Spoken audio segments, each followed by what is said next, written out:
On est reparti pour les parties pédagogiques avec à nouveau le système de Londres. Le système de Londres, on l'a maintenant vu sur le Gambit dame, les noirs, sur l'Est indienne, le fianchetto noir. Donc ça fait déjà 2 chapitres de réalisés. Et j'en ai rajouté un troisième de chapitre avec le début Nimzo indien, Ouest indien. Alors il y en a qui se disent ouais, je ne connais pas tous ces noms-là. Vous allez voir, ça va être assez simple. Il n'y a aucun problème. J'aurais pu rajouter un quatrième chapitre avec les blancs, avec toutes les formes d'ouverture très rares avec les noirs. N'hésitez pas à me dire dans les commentaires si vous souhaitez avoir mon avis quand l'adversaire joue un système un petit peu rare. Est-ce qu'on joue le début de Londres ou non? Voilà. Si vous ne connaissez pas encore la chaîne, n'hésitez pas à vous abonner, commenter les vidéos, voire rajouter un petit pouce bleu si ça vous a fait plaisir.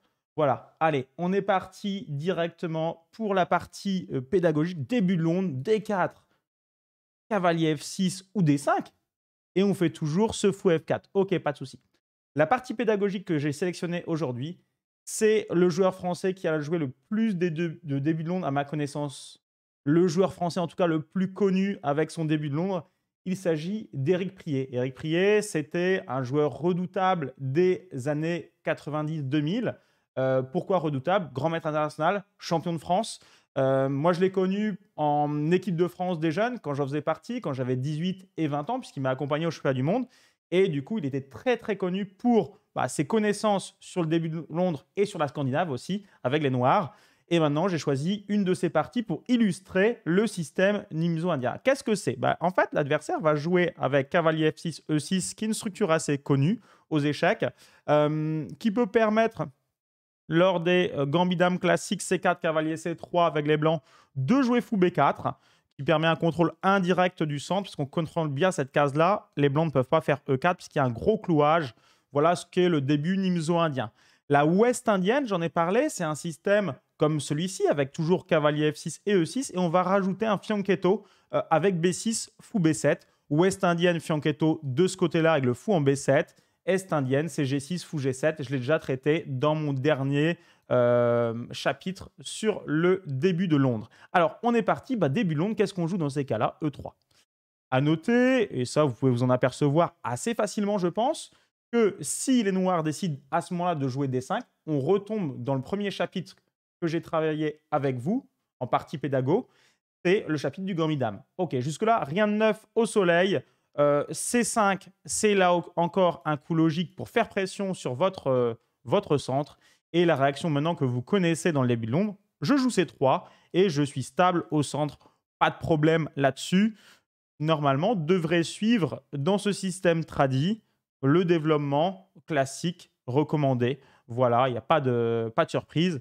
À noter que mon fou en F4 ne craint pas les cavaliers H5, puisque pour l'instant, ma dame contrôle cette case. Donc, pas de souci.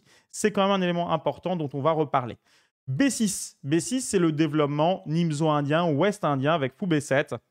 Derrière, le fou va sur la grande diagonale qui est inoccupée. C'est donc assez logique, puisqu'en plus, le coup E6 fait que le fou bute sur le pion. Donc, pour l'instant, tout est normal dans le jeu noir. En tout cas, ils essaient d'optimiser leur schéma de pièces, les noirs, et c'est assez intéressant. Cavalier F3, vous jouez normal. C'est mieux de jouer cavalier F3 avant le fou. Comme ça, le fou garde sa souplesse. J'ai déjà expliqué en vidéo. N'hésitez pas à aller voir en description. Je conseille des vidéos, c'est pas pour rien. Si vous avez apprécié mon travail sur les ouvertures, je pense que sur le milieu de jeu et la rubrique de l'œil du coach pour les joueurs amateurs et joueurs récréatifs, vous allez vous régaler.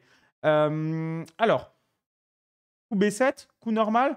J'ai noté, alors la partie d'Eric, c'est avec fou B7. Fou A6, ça existe aussi, mais c'est vraiment pas conseillé. Vous mettez alors, en fait, c'est assez malin quand même. Votre fou, elle est monstrueuse en D3. C'est une bonne idée d'échange. Mais là, vous mettez le cavalier au bord, le cavalier de l'adversaire, il se retrouve complètement hors jeu. Et dans ce cas-là, vous allez jouer petit roc. Voilà. Ils ont piqué une bonne pièce, les noirs. Et là, vous continuez assez vite. Bon, ce qui me semble assez évident maintenant, je vais sans doute jouer avec KB2 et BD2 et E4. Voilà, du grand classique dans cette position, de jouer au centre. Voilà, ça me paraît assez normal. À noter que si les noirs bougent ce pion-là, vous avez le piège thématique dame à 4 échecs qui gagnerait une pièce. Je ne pense pas que votre adversaire va être si généreux, mais des fois, cela arrive. Donc, c'est bien de connaître les petits tricks dans son ouverture. Alors, fou B7 du grand classique. Là, on peut jouer fou D3 directement, pas de souci. Il y a un thème quand même qui est important ici et j'ai joué directement H3. Il ne faut pas l'oublier. Votre adversaire à terme risque de jouer fou E7 et de menacer cavalier H5. Avec enfermement de votre fou, vous allez être obligé de céder votre fou contre un cavalier qui vient au bord. Autant avoir la petite porte thématique du début de Londres. Fou E7 est joué normalement. Vous avez vu, l'adversaire ne joue pas en fait cette poussée D5 thématique du gambit dame. Il va laisser son fou complètement libre en B7. Je pense que ça se comprend assez aisément. Fou D3, ok, ben, du grand classique de votre côté, puisque là, ce qu'il faut retenir pour vous qui avez, je l'espère, suivi mes autres chapitres sur le début de Londres, autant sur le schéma fianchetto noir, est-indien, là, G6 fou G7, on s'adaptait complètement, on ne respectait pas le schéma traditionnel du début de Londres. Par contre, sur cette ouverture nimzo-indienne ou est-indienne, je joue le grand classique avec, je ne l'oublie pas, la petite porte pour mon fou en H2. Petit roc, pour l'instant rien de neuf. D6 va être joué et cavalier BD2. J'ai mis en place l'ossature traditionnelle du début de Londres. Je pense que c'est assez facile à retenir. Et en plus, on voit que toutes nos pièces sont belles et le fou ne peut pas se faire attraper. J'ai toujours cette petite case. Voilà, alors, l'intérêt pour les noirs, c'est qu'ils ont un beau fou B7. Et on va tout de suite s'intéresser dans cette partie d'Éric Prier au problème. Cavalier BD7 a été joué par le joueur noir. Et là, je peux directement prendre tout le centre avec E4. Alors, Eric connaissait bien cette position. Il a déjà pensé aussi à sa dame qui n'est pas développée. Et il a choisi de faire dame E2. Il connaissait très bien, et il y a beaucoup de joueurs qui jouent le début de Londres qui connaissent bien ce thème. Zéro problème, je vais faire E4 dans la foulée, donc je peux jouer dame E2. On remarque que ça permet de lier les tours, et c'est un concept classique aux échecs, de lier les tours, tout simplement pour les amener en jeu dès que les pions vont voler. À noter aussi que dans ce genre de position, sur tous les C prend D4, généralement, on reprend de E en D4 dans le début de Londres conventionnel. Ici, ça serait moins évident. On peut aussi se laisser tenter par C prend D, avec la volonté de faire E4. Bon, sachez quand même que dans 90% des cas, C prend D, vous reprenez du pion E et c'est très bien dans le début de Londres. Alors, on est pour moi dans une position clé et je vous donne le plan principal, c'est de faire E4. Ça serait très étonnant de voir les noirs rejouer leur pion D6 en jouant D5. Dans ce cas-là, si ça se fait, vous repartez sur un plan traditionnel de cavalier E5 que vous connaissez maintenant, avec l'idée de transférer les pièces du côté de l'aile roi. En stream, j'ai déjà fait une très jolie partie en cadence 3 minutes contre un des membres de la communauté Pro Evolution Échec qui était venu pour assister au stream. Souvent, en fin de session, je joue contre les viewers. Et j'ai fait un début de Londres très pédagogique. Je pense que je ne vais pas résister à l'idée de le mettre dans les bonus. Surveillez cela. Autre thème important quand même dans cette position qui n'existe pas dans le début de Londres traditionnel, il n'est pas rare de voir A4, A5 comme thème blanc. Ça existe aussi. D'ailleurs, je vous en ai parlé dans le schéma cette fois-ci est-indien de la dernière fois. Donc on voit qu'il y a certaines analogies entre les ouvertures puisqu'on est toujours dans notre schéma début de Londres. OK pour cela. Alors, autre coup, là on vient de voir D5 que votre adversaire ne va pas jouer. Je ne pense pas en tout cas, mais j'avais envie de vous en parler.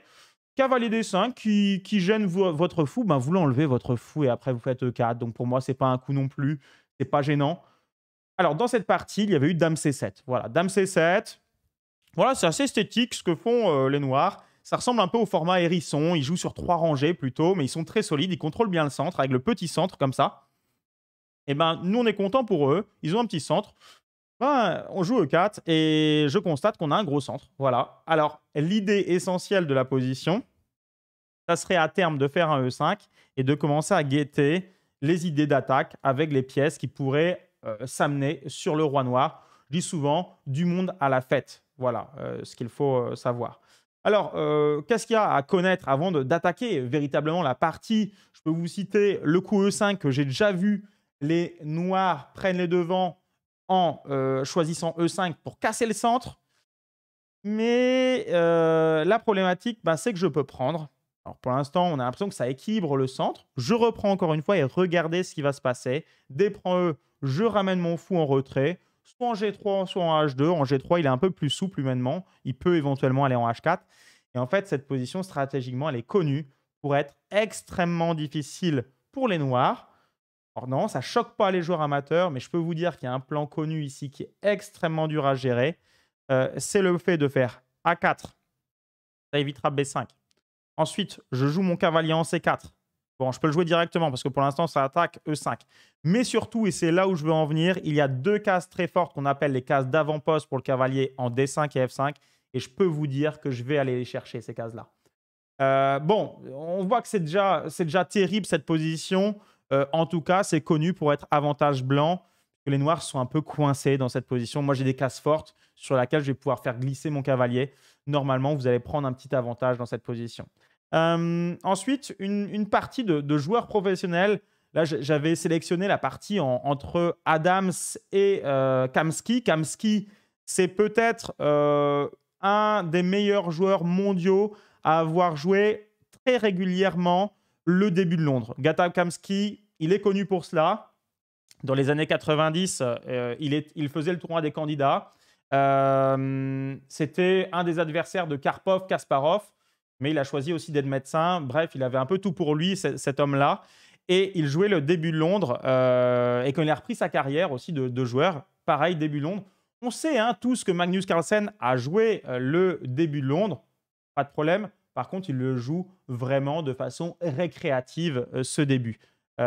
Forcément, au top niveau mondial, les joueurs sont trop préparés. Donc, il faut essayer de jouer une ouverture encore plus ambitieuse que le début de Londres. Il y a un peu stéréotypé, avantages et inconvénients de ce début. Donc, sur tour FD8, la partie est continuée par fou H2, CD4, CD4, tour à C8. Et on remarque que dans cette position, les blancs ont un énorme centre. Par contre, il n'est pas si facile à valoriser parce qu'il peut s'effriter dès que vous l'avancez.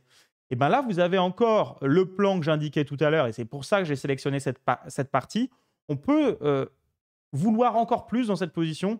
Alors, on pourrait peut-être recycler le cavalier par cavalier B1, cavalier C3, puisque l'adversaire ne peut pas faire grand-chose. Mais il y a un plan très connu ici, A4, avec l'idée A5. Et là, déjà, vous allez essayer de créer un deuxième front. Et on voit que vos pièces sont particulièrement bien indiquées pour cette aile-dame. Si l'adversaire vous bloque avec, par exemple, un A5 dans cette position, eh ben, vous retrouvez tranquillement à pouvoir jouer pour la case B5. Donc, ce n'est pas un gros problème. Ici, vraiment, ma position est supérieure. Aucun souci. Donc, je reviens à la jolie partie d'Éric Prier. Son adversaire, il a fait H6. Et maintenant, que faire? Ben, on peut jouer tour E1. Alors, est-ce que c'était obligatoire? Non, mais il améliore ses pièces pour jouer E5. Tour à C8. Et maintenant, le plan caractéristique de la position avec E5. J'adore cette partie. Et après, cavalier D5. Ben là, le drame s'est produit. L'idée hyper sympa que vous pouvez retenir. Souvent, quand on enlève le cavalier, c'est à des fins d'attaque, à des fins de tactique sur le roi noir. Et bien là, c'est parti. Coup prend H6, ça a été joué par Éric Prier ici dans cette position. Avec pour idée, sur G prend H6, une attaque assez sanglante avec du dame E4, formation d'une batterie d'attaque fou dame qui a pour objectif d'aller chercher la case H7. Là, il faut absolument défendre, mais si on fait cavalier F6 comme cela pour attaquer la dame, attention, la dame est attaquée aussi par le fou, c'est une découverte sur la dame. On garde la dame en pièce d'attaque et le roi va succomber ici, ou au moins le cavalier va être perdu. Bref, vous avez une attaque décisive avec du dame prend H6, cavalier G5, etc. Là, c'est trop dur pour l'adversaire. Sur D prend E, vous faites simplement D prend E. Le cavalier est en prise, le pion H6 aussi et le roi est très faible. Voilà une des... Alors, je pourrais rentrer dans le détail, mais c'est une des attaques possibles, quoi, tout simplement. F5, c'est pareil. Vous connaissez la prise en passant. Vous prenez en passant pour réactiver la batterie. L'adversaire, il doit absolument tenir cette case-là. Cavalier prend F6 et vous amenez la dame à la fête. Dame G6, roi H8, dame prend H6. Roi G8, du monde à la fête avec K et G5. C'est matin cette position puisque le fou va arriver en H7. C'est beaucoup trop dur. Si c'est pas mat, vous allez gagner plein de matériel et le roi va être encore très très faible. Donc c'est trop dur. Alors, donc on a vu ce super sacrifice là, d'Éric Prier avec fou prend un schiste dans la partie. On dit c'est attaque à l'aile, réaction au centre. Le joueur adverse, qui joue très bien aux échecs, hein, c'était un joueur à presque 2300, Maître Feed, il a décidé de réagir au centre avec ses prend D4. Seulement, vous l'imaginez, si j'ai choisi cette partie-là, c'est aussi pour vous vendre le début de Londres dans cette ligne de Nimzo indienne. Et il y a eu Dame E4. C'est logique, me direz-vous, puisque on reproduit le schéma de batterie. Alors, elle est jolie cette partie, hein. Cavalier F6, Dame H4. Je ramène du monde à la fête. Madame est en train de se poster pour aller chercher le roi ennemi. Sur pion prend H6. Je peux prendre une fois en F6 et après prendre le pion H6. Le roi est complètement dépouillé de ses pions. Fastoche. Cavalier prend E5, toujours cette réaction au centre de l'adversaire. Peut-être pas le meilleur coup, mais il essayait de résister, c'est de trouver du contre-jeu. Et cavalier prend E5 a été évidemment joué par Éric Priet, qui, sur D prend E5, aurait fait fou prend G7, j'en suis sûr, pour tout dégommer. G prend H6 a été joué. Et maintenant, on continue à attaquer. Et là, très très joli coup d'Éric Priet. C prend D4. Alors là, pour bon nombre de joueurs amateurs, c'est dur. C prend D4, ça permet tout simplement, dans certains cas, de reprendre du pion D en E5 et de ne pas laisser de contre-jeu à l'adversaire sur D prend C3. D prend E5 est joué. Avant de prendre en E5, Dame prend H6 a été joué avec la menace de le faire dès le prochain coup. Sur un coup comme E prend D4, là, ça va être très très dur à nouveau pour l'adversaire. On a plein de bons coups et on peut ramener le cavalier à la fête. Regardez, cavalier F3, c'est joli comme tout. L'adversaire, il ne va pas vouloir se prendre cavalier G5 qui fait mat à coup sûr avec fou H7. Donc, fou prend F3, pourquoi pas. Et maintenant, la petite idée vraiment rigolote. Je fais G prend F3. La dame, regardez, elle contrôle toutes les cases. Et voilà un joli thème qui pourrait être un exercice de tactique, hein, avec, quelle est l'idée? Mettez sur pause. Parce que normalement, on a créé des pions doublés, on ne voit pas trop en quoi ça aide l'attaque. Et bien si, vous avez mis peut-être une petite pause et regardez, hop, roi H1, tour G1, échec et mat. C'est imparable, c'est trop fort en tout cas pour l'adversaire. Du coup, voyant cela, le joueur, il a pas mal joué, il joue E4 pour essayer de calmer l'attaque d'Éric Priet, qui lui s'en laisse pas compter. Il veut bien échanger du matériel tout en faisant payer l'adversaire parce que ok, il échange, mais il ramène encore du monde à la fête. Vous commencez à connaître cette expression. Je la rabâche suffisamment comme ça. Et si les noirs se prennent à échanger encore, je fais tour prend E4 ascenseur et je transfère ma tour à l'aile roi. C'est gagné.